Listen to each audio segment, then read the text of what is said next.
Thank you, Lord Mayor, and I rise to second the amendment. It was 609 days ago that I stood to amend a motion that sought for the Council to acknowledge Birmingham Wheels as an important community asset. It's unfortunate that despite cross-party support, Labour voted this down.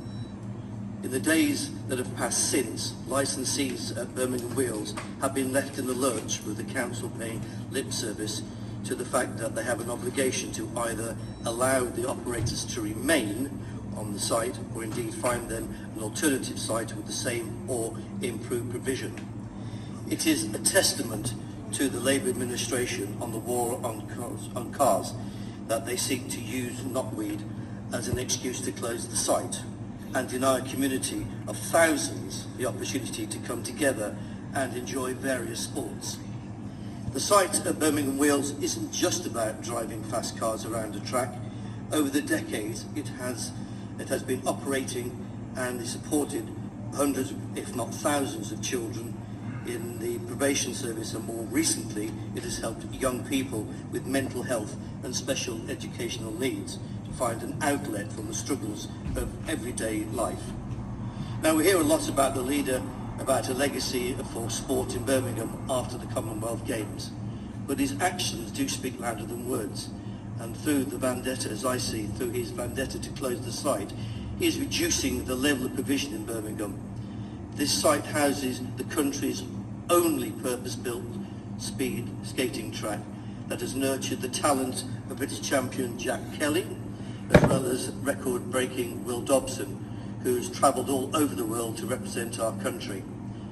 I was moved to hear of the community spirit that has developed within the skate club, and Jack spoke of how they ensure that no one is left out and everyone is made to feel welcome and at home. At a time when it is now less than a year to go until the eyes of the world are on Birmingham, we should be protecting venues that churn out such competitors and house such strong communities.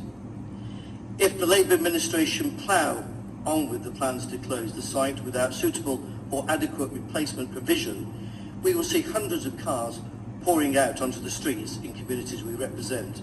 These cars are modified, often noisy and capable of high speeds. At the moment, they are contained on a site with trained marshals and first aiders ready in case something goes wrong.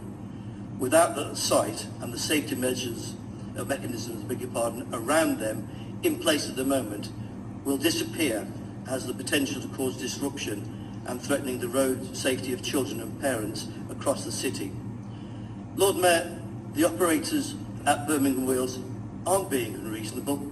They aren't making demands the council can't meet.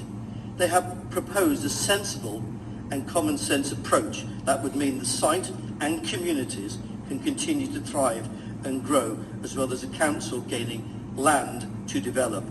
It is time the administration placed the communities that they represent first, rather than financial interests and vanity projects on certain cabinet or from certain cabinet members.